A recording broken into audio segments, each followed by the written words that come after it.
keluarga kita, dalam kehidupan komunitas kita. Di mana ada kasih, di situ berkat-berkat Tuhan akan dicurahkan bagi kita semua. Amin. Kita mau mendengarkan kebenaran firman Tuhan. Kita akan siapkan hati kita. Rindukan kasih dari surga mengalir di dalam kehidupan kita masing-masing saat pagi hari ini. Kasih dari surga memenuhi tempat ini. Amin, Yesus. Kasih dari Bapa surgawi, itulah kerinduan kami Tuhan. Kasih dari Yesus mengalir di hatiku, membuat damai di hidupku. Rindukan kasih dari surga mengalir di tempat ini. Kasih dari surga memenuhi tempat ini. Kasih dari Bapa surgawi,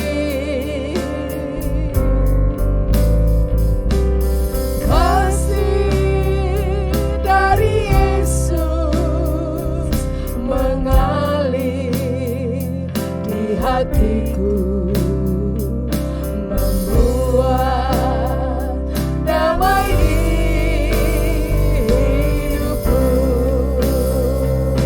Rindukan mengalir, mengalir kasih dari tempat tinggi, mengalir kasih dari tata Allah Bapa, mengalir, mengalir, mengalir dan mengalir, mengalir, memenuhi hidupku.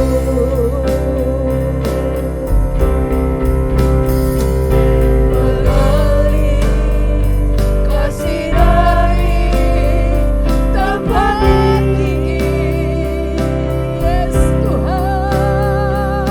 Mengalir kasih dari nama Allah Bapa,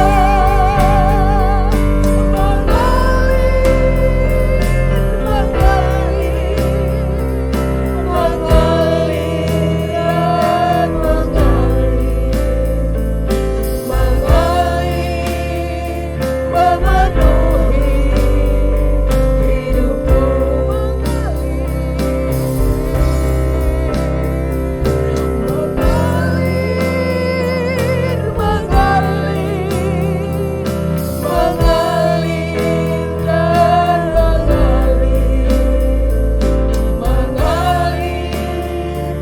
memenuhi hidupku.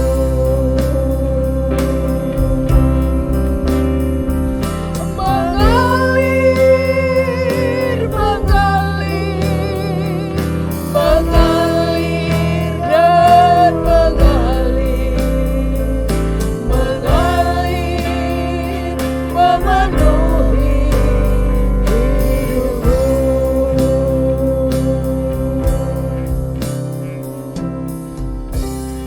Kami bersyukur kepadamu Bapa.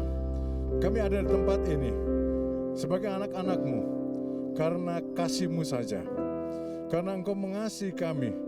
Dan pada pagi hari ini juga kami mau belajar untuk mengasihi sebagaimana yang Kau kehendaki dalam kehidupan kami ke depan. Oh Tuhan, berbicaralah kiranya kepada kami pada pagi hari ini. Nyatakan kehendak-Mu, Roh Kudus, urapi kami, baik yang di sini maupun yang di rumah, agar kami hari ini dan seterusnya benar-benar belajar untuk mempraktekkan firman ini dalam kehidupan kami. Dalam nama Yesus Kristus kami berdoa. Haleluya. Amin. Shalom Bapak Ibu Saudara. Saya bersyukur kita sudah tiba di minggu terakhir dari bulan Maret di dalam berkat dan kasih Tuhan. Beberapa hari yang akan datang kita akan memperingati hari kematian Tuhan. Ya. Dan pada pagi hari ini kita sampai kepada topik keempat tentang karakter Tuhan Yesus. Yang pertama adalah kemurahan hati, kedua kasih dan pengampunan, yang ketiga adalah rendah hati, dan yang keempat ini adalah menjalin hubungan kasih. Kita akan baca nanti dari Ibrani pasal 13 ayat 1-3. Yang pertama kita akan baca dulu dari Ibrani pasal 13 ayat yang pertama. Peliharalah kasih persaudaraan. Peliharalah kasih persaudaraan. Kemudian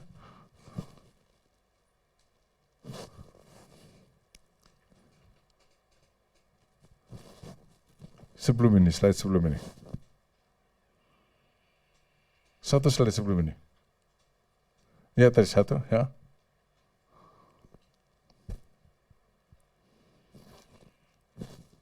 Ya, satu.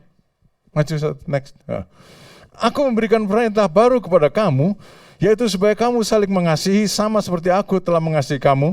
Demikian pula kamu harus saling mengasihi. Dengan demikian semua orang akan tahu bahwa kamu adalah murid-muridku, yaitu jikalau kamu saling mengasihi.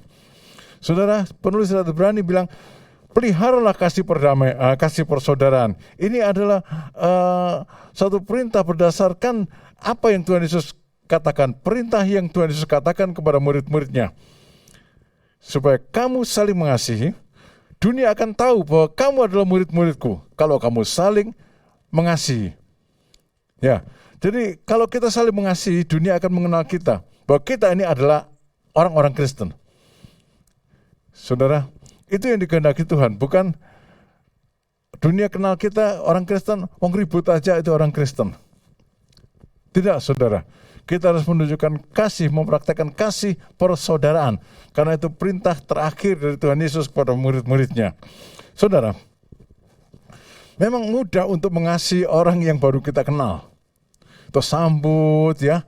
Kita sambut, kita ramah, kita pokok melakukan segala sesuatu yang baik kepada orang yang kita kenal.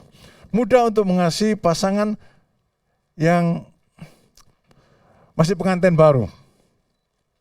Ya, mudah untuk mengasihi mereka, tapi setelah beberapa lama bergaul, setelah beberapa lama menjadi pasangan hidup, menjadi suami istri, nah itu satu tanda tanya, bisa nggak mengasihi?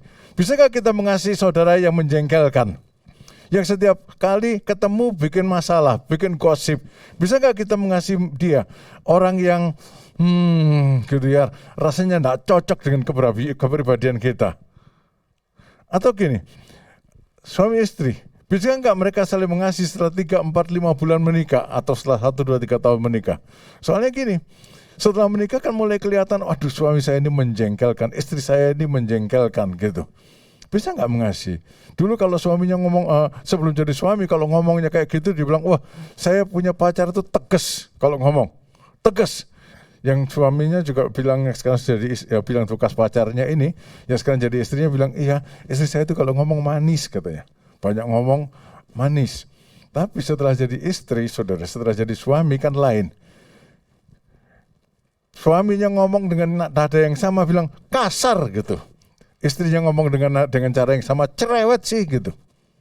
Dan ada banyak perubahan dalam kehidupan yang menyebabkan mengasihi adalah satu perjuangan. Itu sebenarnya dikatakan peliharalah hubungan kasih persaudaraan, peliharalah kasih persaudaraan. Kalau nggak dipelihara, mati. Kalau nggak dipelihara, mati. Segede apapun kasihnya semula, kasih itu akan mati. Ya, orang bilang kasih itu segede gunung. Kalau gunung nggak dipelihara juga tetap jadi gunung. Tapi kasih itu bukan seperti gunung, saudara. Kasih itu perlu dipelihara. Itu adalah satu hal yang hidup. Dan untuk dipelihara itu perlu upaya. Perlu upaya. Saudara, mengasihi orang yang menjengkelkan itu harus. Mengasihi istri yang cerewet itu harus. Mengasihi suami yang kasar itu harus.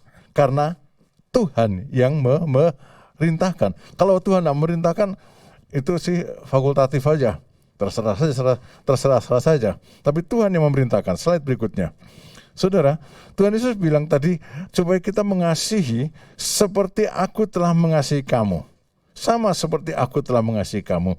Tuhan adalah pribadi yang mengajarkan agar kita bukan hanya bicara soal kasih, tapi sungguh-sungguh menghidupinya. Kasih harus dijalin dan ditunjukkan kepada Allah dan juga kepada sesama, seperti yang dicontohkan oleh Tuhan Yesus. Tuhan Yesus telah mencontohkan kasih. Dulu dalam perjanjian lama, kasih itu kasih sesama manusia seperti dirimu sendiri. Tapi Tuhan Yesus memberikan perintah yang baru. Perintah ini berbunyi supaya kita mengasihi sama seperti aku telah mengasihi kamu. Demikian pula kamu harus saling mengasihi. Kasih Tuhan Yesus itu dipraktekkan itu jauh melampaui kasihnya terhadap diri sendiri. Beberapa hari yang akan datang kita akan memperingati hari kematiannya di kayu salib, dianiaya sampai mati di kayu salib. Kenapa dia melakukan itu? Karena kasihnya yang melampaui kasihnya terhadap diri sendiri. Dia berkorban kepada orang lain. Di dalam Yohanes pasal 15 dia bilang, tidak ada kasih yang sebesar ini, di mana seorang mengorbankan nyawanya untuk sahabat-sahabatnya. Dan kalau Tuhan Yesus bilang untuk sahabat-sahabatnya, itu bukan Tuhan Yesus mati untuk 11 muridnya ini saja, karena yang satu kan berkhianat. Tapi Tuhan Yesus bilang, sahabat-sahabatnya itu adalah seluruh dunia untuk mana dia mati. Orang-orang yang menjengkelkan sebetulnya. Kalau saya jadi Tuhan, sudah lama tak giles gitu. Ya. Bikin gregetan. Diciptakan bilang tidak ada pencipta. Dia diciptakan, dipelihara, bilang Tuhan sudah mati. Hidup semau-maunya sendiri. Kan sudah pantasnya itu sebetulnya itu dibinasakan. Tapi Tuhan bilang, aku mengasihi sahabat-sahabatku. Dunia yang diciptakannya, makhluk-makhluk yang diciptakannya, manusia ini yang menjengkelkan itu, seperti saya dan saudara ini, itu adalah sahabat-sahabat. Jadi dibilang, aku mengasihi dan lebih daripada aku mengasihi diriku sendiri. Aku mengasihi kamu sehingga aku mengorbankan dirinya untuk kamu. Tuhan Yesus mempraktekkan kasih ini dengan tidak terbatas untuk memelihara hubungan persahabatan itu. Banyak kali kita bilang, ya udahlah, punya sahabat kayak gitu buat apa? Kalau sahabat masih mending, sudahlah punya istri kayak gitu buat apa? Cerewetnya minta ampun. Ini kan dosa tambahan, dosa yang tambah besar lagi. Saudara, bukan itu yang Tuhan kehendaki. Dia kasih contoh. Dia adalah pribadi yang mengajarkan agar kita bukan cuma bicara soal kasih, tapi sungguh-sungguh menghidupinya. Dan kasih itu harus dijalin, ditunjukkan kepada Allah dan juga kepada sesama. Sekarang pertanyaannya adalah, bagaimana kasih itu dipraktekkan, bukan cuma dibicarakan? Bagaimana praktek dari hubungan kasih itu? Kita baca Ibrani pasal 13 ayat 1 sampai yang ketiga. Peliharalah kasih persaudaraan, jangan kamu lupa memberi tumpangan kepada orang, sebab dengan berbuat demikian beberapa orang dengan tidak diketahuinya telah menjamu malaikat-malaikat. Ingatlah akan orang-orang hukuman, karena kamu sendiri juga adalah orang-orang hukuman. Dan ingatlah akan orang-orang yang diperlakukan sewenang-wenang, karena kamu sendiri juga masih hidup di dunia ini. Dalam 3 ayat ini, ya, terutama dalam ayat 2-3 itu ada petunjuk praktis bagaimana kita menerapkan kasih persaudaraan. Ya, slide berikutnya. Bagaimana kita menerapkan kasih persaudaraan. Jadi mari kita belajar apa saja yang bisa kita pelajari dari ayat-ayat di atas tentang cara menjalani hubungan kasih. Yang pertama kita lihat di Ibrani pasal 13 ayat 2 tadi. Kita ulangi lagi baca Ibrani 13 ayat 2. Jangan kamu lupa memberi tumpangan kepada orang, sebab dengan berbuat demikian beberapa orang dengan tidak diketahuinya telah menjamu malaikat-malaikat. Saudara, di zaman dulu orang itu kalau melakukan perjalanan itu lama. Contohnya, saya pernah baca nih. Dulu jarak Jakarta Purwakarta yang sekarang bisa ditempuh dalam 1,5 jam kalau jalan tidak macet, atau mungkin lebih cepat lagi. Di zaman dulu, di zaman Dendels itu ditempuhnya seminggu. Dan tidak ada rumah-rumah penginapan. Tidak ada rumah-rumah penginapan selama di jalan. Jadi mereka tidur di jalan, atau kalau ada yang berbelas kasihan, orang menerima mereka memberi tumpangan. Jadi di sini dikatakan menyediakan tumpangan bagi yang memerlukan. Menyediakan tumpangan bagi yang memerlukan. Dengan berbuat demikian, orang percaya disamakan dengan menjamu malaikat-malaikat. Saudara, waktu membaca bagian ini, menjamu malaikat-malaikat, saya teringat akan Lot. Pada waktu Tuhan mau menghukum Sodom dan Gomora, Tuhan mengutus 2 orang malaikatnya menyamar menjadi manusia yang kemalaman di jalan. Sampai di Sodom sudah hari malam, dan kalau kemalaman tidak ada yang berbelas kasihan, tidak ada yang mengasihi, maka dia akan tidur di lapangan kota, di tempat manapun juga. Tapi ada satu orang yang menerima mereka, namanya Lot. Lot menerima 2 orang ini di rumahnya dan bahkan melindungi dari kejahatan orang-orang Sodom, mempertaruhkan nyawanya untuk 2 tamunya ini terhadap kejahatan orang-orang Sodom. Ini kasih, saudara. Lot tidak tahu bahwa dia sedang menjamu malaikat. Dia kira dia menjamu manusia yang kemalaman di jalan. Saudara, dia tidak tahu. Saya katakan, dia tidak tahu bahwa dia sedang menjamu malaikat. Tapi akibatnya besar, saudara. Seluruh Sodom dan Gomora dan kota-kota sekitarnya yang kecil-kecil dibinasakan. Lot selamat. Lot selamat. Dan seluruh keluarganya. Kita tidak tahu. Ya, jangan buru-buru menghakimi kalau ada orang kelihatannya begini-begitu, orang tidak benar dan sebagainya. Ya, kecuali saudara punya fakta baru bisa bilang orang tidak benar. Jangan buru-buru menghakimi. Tapi ingat bahwa ada kewajiban kita. Ada kewajiban kita. Saudara, kurang lebih 150-200 tahun yang lalu, ada keluarga Wilder, dia adalah petani yang kaya di Amerika, di pantai timur Amerika, dekat New York situ. Nah, dia punya kuda-kuda yang bagus-bagus banyak. Dia diperjualbelikan. Pada satu hari, datang seorang pedagang kuda ke tempat dia, sudah agak sore. Lalu ngomong-ngomong tawar-menawar, akhirnya jadi. Harga diborong kudanya, dibayar harganya. Kalau nilai sekarang itu ratusan ribu dolar. Dia bilang, pedagang kuda itu pergi bilang, lah ini uang mau ditaruh di mana? Bank sudah tutup. Jadi akhirnya dia bilang sama istrinya, mereka rapat berdua, putuskan sembunyikan di dalam tumpukan gandum. Uang disembunyikan. Sebentar kemudian Ibu Wilder ini mendengar ada satu suara di muka pintu rumah. Dia buka dan di situ dia lihat ada seekor anjing besar, anjing gelandangan yang sedang kelaparan. Dan Bu Wilder memberi anjing ini makan. Diberinya makan.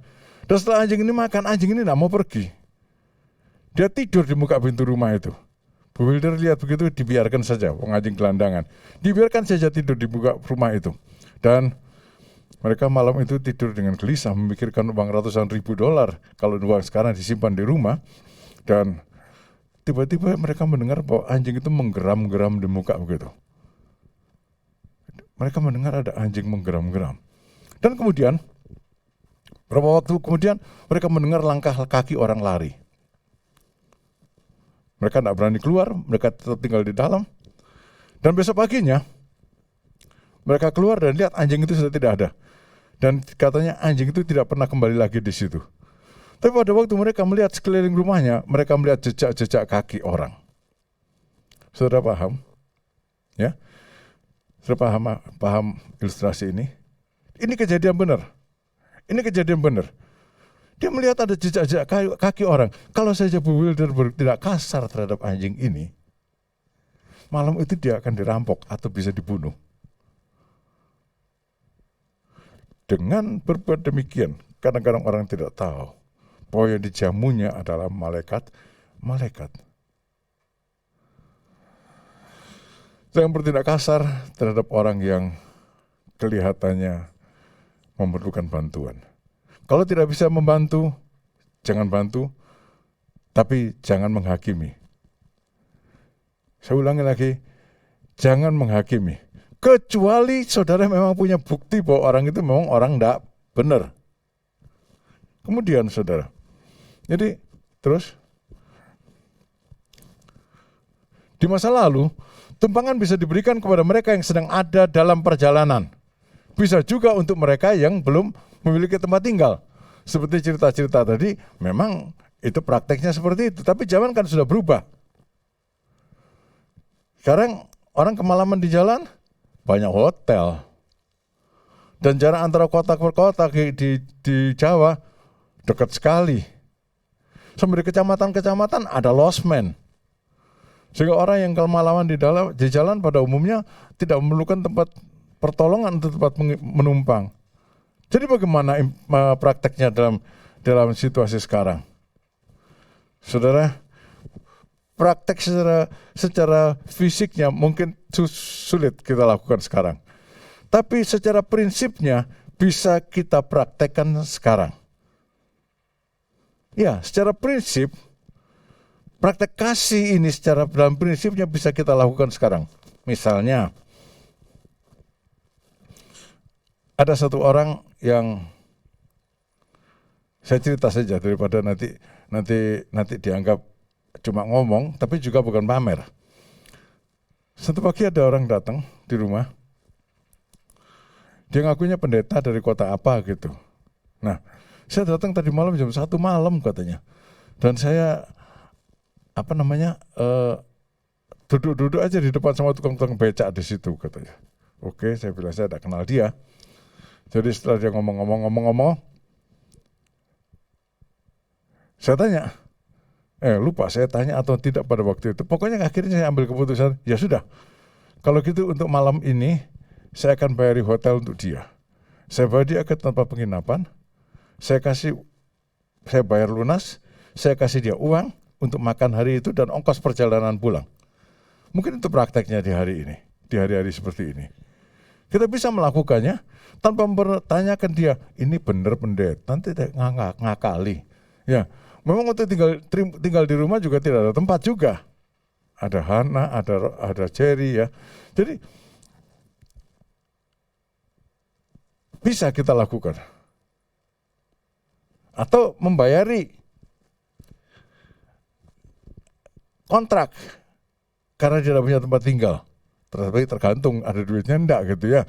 Kan kalau biaya kontrak bukan cuma sekedar 100-200 ribu. Satu kali ada orang dari kota lain bilang, Pak John, ini saya ada di Cirebon, mau mampir ke rumah Bapak. Siapa kamu? Dia bilang, saya enggak tahu. Ya tapi saya sudah ke Cirebon katanya. Jadi ya sudah mampir aja, dia bilang. Tahu rumah saya, tahu katanya, sudah dapat alamatnya. Saya enggak tahu dia dari mana, tapi dia datang ke rumah. Dia juga ngakunya pendeta dari kota kecil, dan dia bilang, Pak John, saya minta maaf. Dia bilang.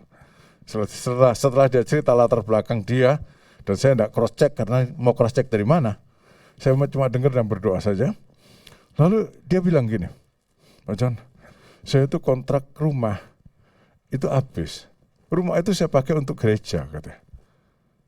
Saya minta maaf ya, kali ini saya datang memperkenalkan diri sekaligus minta bantuan, katanya. Saya pikir, ujuk-ujuknya minta bantuan toh. Terus kemudian saya selama mendengarkan dia ngomong, saya berdoa, saya tidak kenal dia. Dan kemudian saya tanya berapa sih sewanya, dia bilang setahun. Dia menyebutkan satu jumlah yang maaf ya, satu kali kita ibadah di Hotel Bentani dulu, jauh lebih besar daripada biaya kontrak rumah untuknya tinggal dan ibadah. Ngerti nggak? Satu kali kita ibadah itu jauh lebih mahal daripada kontrak 1 tahun rumah untuk ibadah ini. Ya, saya berdoa dan saya pikir, mungkin dia betul, mungkin dia cerita betul. Nah, jadi saya masuk, saya kan pernah bilang saya punya tabungan untuk bantuan, tapi mengeluarkannya juga dengan hikmat. Saya berdoa di situ, lalu saya masuk, saya ambil uang di situ, saya ambil ongkos untuk dia perjalanan, dan saya nggak ngomong apa-apa sama dia. Saya bilang, ayo Pak, keluar. Saya bilang, keluar, saya ajak makan dia. Setelah saya ajak makan dia, saya ajak dia ke stasiun, ke terminal. Pak, pulang aja, kata. tak gitu kan. Ini ongkos untuk pulang, dia bilang. Dan dia pulang, dan dia setelah pulang sampai rumah atau di bis juga sudah dibuka amplopnya sama dia. Saudara-saudara, saya tidak tahu betul tidaknya karena saya kemudian pernah bertanya kepada salah satu pendeta yang katanya dekat dengan kotanya. Dia kenal sama pendeta ini enggak? Enggak katanya. Ya sudah, masa bodoh lah. Masa bodoh lah. Saudara, bisa kita lakukan dengan cara demikian. Tentang apakah dia orang benar atau tidak benar, itu bukan urusan kita. Karena Tuhan Yesus mati disalib untuk orang-orang yang tidak benar. Betul kan? Tuhan Yesus mati disalib untuk orang yang tidak benar. Kalau dengan itu orang yang tidak benar ini mau menerima, dia masih mending. Tuhan Yesus mati disalib untuk orang-orang yang tidak benar dan ngeyel. Sampai hari ini orang yang tidak benar dan ngeyel itu banyak sekali. Tapi kalau orang yang tidak benar dan ngeyel ini mau berpaling kepada Tuhan, dia menemui bahwa kasih Yesus itu ada untuk dia. Ada untuk dia. Lakukan sesuatu, saudara. Kita tidak bisa melakukan untuk semua orang. Kita tidak bisa melakukan untuk semua orang. Dan saya juga tidak akan mampu melakukannya untuk semua orang dan juga mikir untuk melakukannya untuk semua orang. Tapi ada orang-orang yang dipertemukan dengan kita dan hati ini mulai bicara, lakukanlah. Lakukanlah sesuatu. Memberikan tumpangan prinsipnya adalah kasih. Itu bisa dilakukan sekarang secara prinsip. Secara prinsip itu bisa dilakukan sekarang. Kenapa tidak? Karena prinsip tidak berubah, praktek bisa berbeda. Lanjut.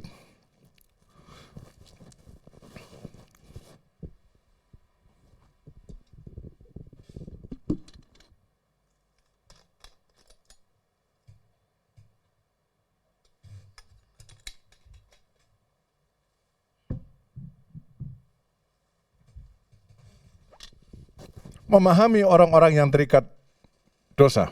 Ibrani 3 ayat 3. Ingatlah akan orang-orang hukuman karena kamu sendiri juga adalah orang-orang hukuman. Dan ingatlah akan orang-orang yang diperlakukan sewenang-wenang karena kamu sendiri juga masih hidup di dunia ini. Di sini ada dua hal. Yang pertama adalah ingatlah akan orang-orang hukuman karena kamu sendiri juga adalah orang-orang hukuman. Slide berikutnya. Membagikan kasih kepada orang-orang yang sedang berada dalam kesusahan demikian ini, itu sangat mereka butuhkan. Pada waktu Paulus di penjara dan sedang diadili, selama itu Rasul Paulus rasanya kalau menulis itu tidak pernah mengeluh, tapi di hari-hari terakhir dia ada satu keluhan. Di 2 Timotius pasal 4 dia ada satu keluhan. Semua orang meninggalkan aku. Semua orang meninggalkan aku, katanya. Dia sedang memerlukan topangan. Dia sedang memerlukan topangan. Dia bilang, semua orang meninggalkan aku. Timotius, kamu ke sini. Bawa Markus, saya perlu ditopang oleh mereka. Saudara-saudara, orang-orang yang sedang terkungkung dalam hukuman, mereka memerlukan kasih.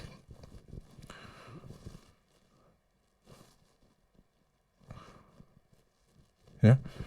Lebih dari itu, untuk membagikan kasih, karena pada saat-saat seperti itulah mereka sedang membutuhkan. Saat-saat mereka sedang berada dalam hukuman. Saat-saat mereka sedang berada di dalam tekanan. Dan saudara-saudara, lakukanlah pengalaman perbuatan-perbuatan seperti ini. Ada orang-orang yang memang secara rutin melayani di penjara. Tapi kalau tidak pernah ke penjara, berarti memang tidak melakukan. Nggak rutin, tapi toh bisa juga melakukan. Perlu bagi kita melakukan hal ini, karena satu, di penjara itu kriminal, mereka dihukum. Tapi belum tentu orang yang salah di penjara. Ada orang benar di penjara juga.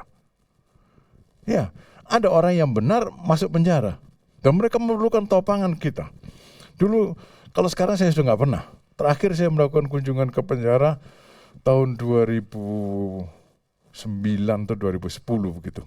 Dan itu pun biasanya saya lakukan hanya jarang-jarang kalau tergerak, tapi pernah melakukan kunjungan di penjara. Satu kali dulu saya tahun 80-an, saya melakukan pelayanan di penjara bersama dengan dokter gigi Johantio. Dan orang di penjara itu minta dilayani perjamuan kudus.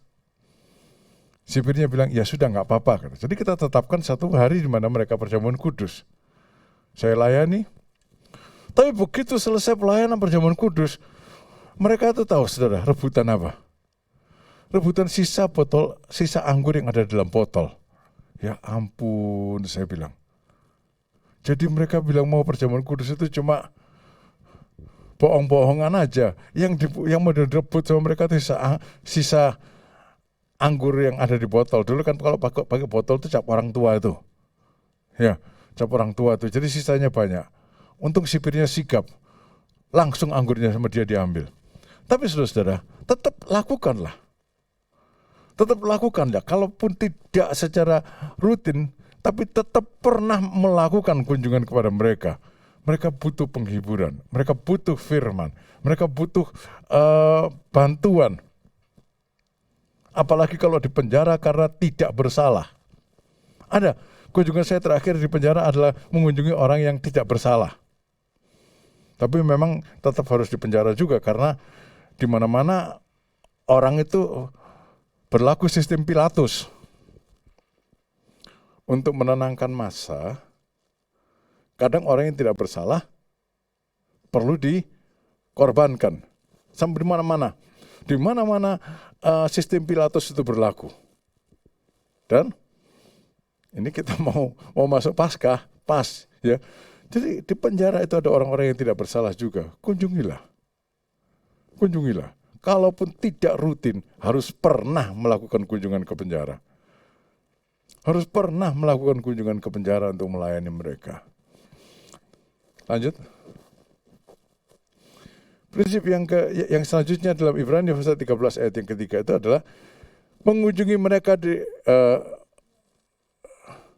dan ingatlah akan orang-orang yang diperlakukan sewenang-wenang, karena kamu sendiri juga masih hidup di dunia ini. Saudara, bentuk jalinan kasih berikutnya adalah bentuk jalinan kasih yang kita berikan kepada orang yang tertindas dan lemah. Orang-orang yang terbuang, orang-orang yang tidak dianggap manusia atau orang-orang yang tidak dianggap tidak punya hak apa-apa. Dan ini meliputi satu pelayanan lain, yaitu pelayanan sosial. Pelayanan ngomong gini pelayanan Injil, tapi perbuatan menolong orang-orang yang dilakukan secara tertindas dan lemah, itu adalah pelayanan sosial.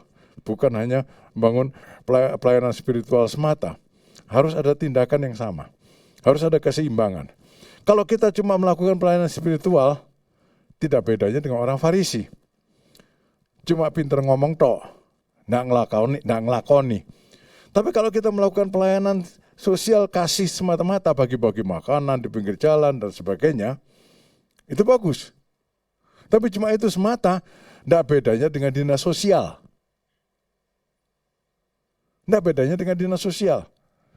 Jadi gimana?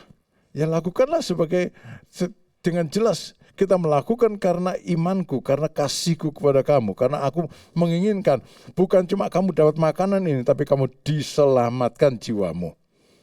Sasarannya harus jelas. Aku memberikan ini bukan cuma memberikan makanan selesai, tapi aku punya tujuan yang lebih dalam, yaitu pertobatanmu, yaitu keselamatan jiwamu. Sudah perlu bagi kita untuk melakukan hal-hal yang seperti ini. Ya kalau dibilang contohnya sih, ya dulu ada Ibu Teresa. Ibu Teresa itu adik dari seorang jenderal dari kerajaan Albania. Pada waktu dia terpanggil untuk pergi ke India, kokonya yang jenderal ini bilang, kamu tuh bodoh, ngapain kamu ke sana? Dia kan sedang sukses, jenderal di kerajaan Albania. Tapi Teresa bilang gini, kamu melayani raja dunia, saya melayani raja sorga. Dan dia berangkat ke India. Pelayanannya adalah pelayanan kasih kepada orang-orang yang terbuang, kepada orang-orang yang tidak dianggap manusia. Satu hari dia bawa seorang sakit yang sudah hampir mati ke rumah sakit. Dan tidak ada suster, tidak ada rumah sakit mau menerima.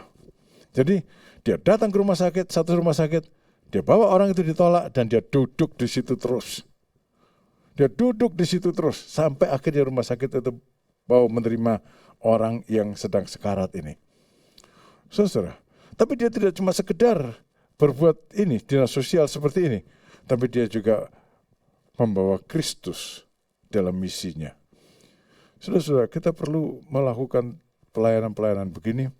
Mungkin kita dalam hal ini tidak bisa melakukannya secara langsung, ya, tapi kita bisa terlibat di dalamnya secara berkelompok, mungkin mengikuti kegiatan-kegiatan yang kegiatan-kegiatan seperti ini yang diadakan oleh misalnya PGS, GBI secara keseluruhan. Ya, mungkin kita tidak bisa melakukannya secara sendiri, tapi kita perlu terlibat dalam hal ini. Saudara, bentuk kesalian kasih ini menolong orang yang tertindas dan lemah. Ya, dalam skala kecil, ya mungkin kita bisa dikatakan memberi minum kepada orang yang haus, memberi makan kepada orang yang lapar. Kenapa? Karena Tuhan Yesus bilang, kalau kamu melakukan ini, kamu melakukannya untuk aku. Kalau kamu melakukan ini, kamu melakukannya untuk aku. Kamu tidak melakukan hal ini, kamu tidak melakukan untuk aku. Perlu praktek. Dan saya ulangi lagi, ada satu hal yang seringkali menghambat kita untuk melakukan hal-hal kecil ini. Ya, satu kali ada seorang saudara di gereja ini yang malam-malam dia naik mobil, dia lihat ada anak-anak kecil tuh, ngemis itu tiduran gitu di bawah lampu merah. Dia pergi, dia beli nasi goreng. Dia balik, dia kasihkan nasi goreng kepada anak-anak ini. Itu gak seberapa. Tapi itu perbuatan yang didasari kemauan. Berapa sih harga satu bungkus nasi goreng? Nah, berapa harga sebungkus nasi goreng made in Perumnas pinggir jalan?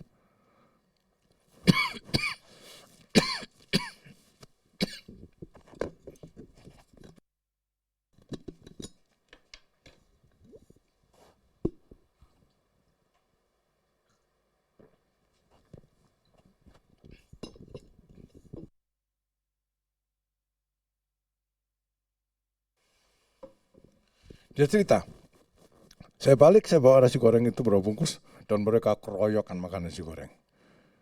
Ya entah karena memang rakus atau karena lapar. Tapi yang jelas anak-anak ini membutuhkan pertolongan, dan dalam hal ini kan tidak diperlukan bertanya-tanya.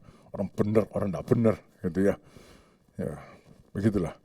Jadi saudara-saudara, mari kita praktekkan kehidupan yang Tuhan kehendaki ini. Slide berikutnya.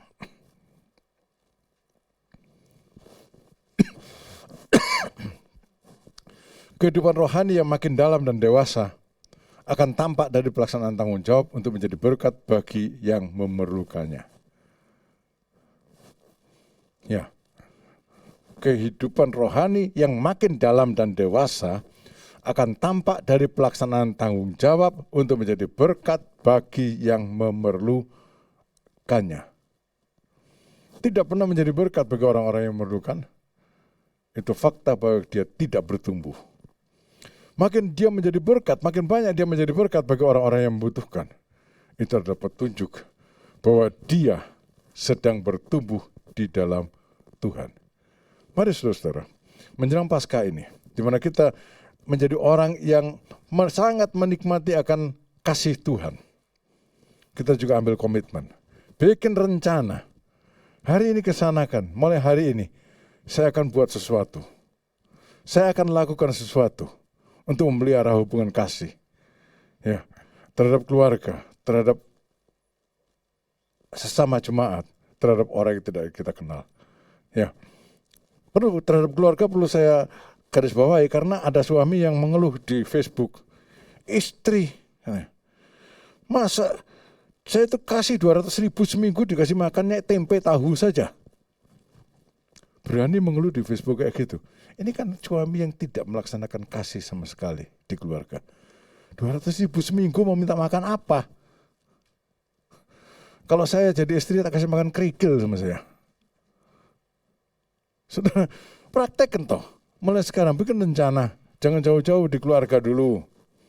Terhadap anak, terhadap orang tua, terhadap mertua, dan terhadap jemaat, terhadap orang-orang yang tidak kita kenal. Lakukanlah. Mungkin itu tukang becak. Mungkin itu, kalau dulu banyak tukang becak ya. Tukang becak, mungkin juga itu sekarang yang banyak Grab atau apalah. Tapi lakukanlah. Tuhan akan kasih petunjuk kepada kita kalau kita mau melakukannya. Masalahnya bukan bisa atau tidak. Masalahnya adalah mau atau tidak. Saya kan miskin, ada orang yang lebih miskin. Ya, ada orang yang lebih miskin. Pokoknya prinsipnya hanya terletak pada kita mau atau tidak. Pada waktu Tuhan Yesus memberikan perintah untuk mengasihi seperti Tuhan mengasihi, karena itu bisa dilaksanakan oleh orang yang mau. Kenapa bisa dilaksanakan oleh orang yang mau? Karena roh Tuhan akan bekerja dalam kehidupannya. Memampukan dia, membuat dia bisa melakukannya. Saudara, saya harap saudara memahami firman Tuhan pada pagi hari ini, memahami akan kehendak Tuhan. Peliharalah kasih persaudaraan. Siapakah saudaramu? Pada minggu pertama ini saya menyampaikan yang menjadi saudara ya orang yang perlu kita tolong di dalam kesusahannya. Yang kita berjumpa dengan seorang yang perlu kita tolong dalam kesusahannya, itulah saudaramu. Orang Samaria yang baik hati. Saudara-saudara, lakukanlah. Sehingga kita tahun ini bukan cuma merayakan Paskah, merayakan Jumat Agung, tapi kita hidup di dalamnya. Dalam satu misi dan visi yang sama dengan Tuhan Yesus yang sudah menebus kita. Tuhan memberkati saudara-saudara. Mari kita akhiri ibadah ini, kita nyanyikan kasih dari sorga memenuhi tempat ini.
Dan yang ini bilang mengalirlah memenuhi hidupku.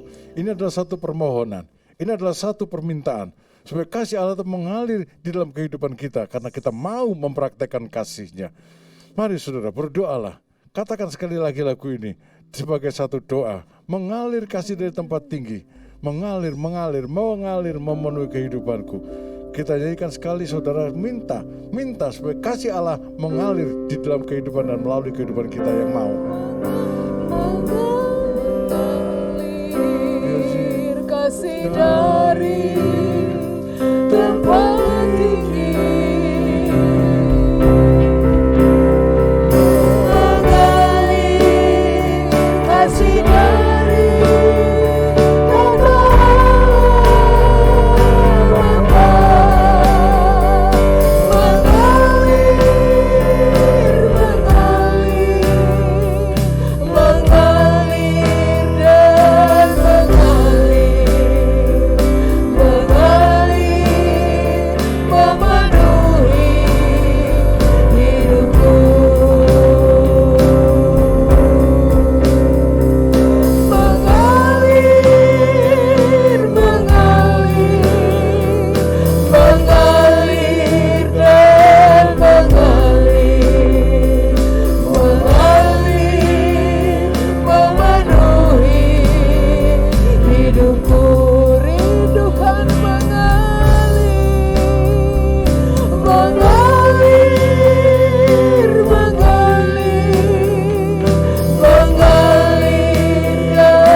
Bapa di surga, terima kasih. di hari Minggu terakhir menjelang kami merayakan Paskah, buat kami Tuhan menyadari akan betapa besarnya kasih-Mu kepada kami.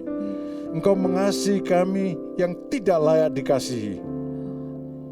Engkau menjadikan kami yang tidak layak ini menjadi sahabat-sahabat-Mu. Maka kami pada saat ini menyambut kasih-Mu dan berdiri di hadapan hadirat-Mu sebagai orang-orang yang diselamatkan, sebagai orang-orang yang benar. Tapi tolong kami ya Tuhan, supaya kami tidak menikmati kebenaran ini seorang diri, tapi kami bertumbuh di dalam kebenaran ini dengan mempraktekkan kasih sebagaimana yang Engkau kehendaki. Mengasihi seperti Engkau mengasihi kami, mengasihi seperti Engkau mengasihi kami, berkorban walaupun kepada orang yang tidak pantas menerima pengorbanan kami sekalipun. Kau tolonglah ya Tuhan, Kau tolonglah kami, umat-Mu ini. Kau tolonglah kami, Engkau tahu akan jemaat-Mu Tuhan, berapa orang dari antara mereka yang memutuskan untuk mau mengasihi. Roh Kudus bekerjalah di dalam diri mereka, memampukan mereka untuk mengasihi. Ada beberapa mereka yang mungkin mengeraskan hati dan sebagainya, yang mengabaikannya. Roh Kudus berbicaralah kepada mereka, supaya mereka sadar bahwa mereka harus melakukan perintah-Mu sebagai anak-anak, sebagai murid-Mu untuk mengasihi orang lain, karena kami sudah menerima keselamatan yang berasal daripada-Mu. Terima kasih banyak Tuhan. Berkat-Mu kiranya ada atas umat-Mu yang mendengarkan firman Tuhan pada pagi hari ini. Dalam nama Yesus kami berdoa. Saudara, maaf saya lupa, harusnya saya langsung doa untuk penutupnya. Jadi maklum sudah suka lupa.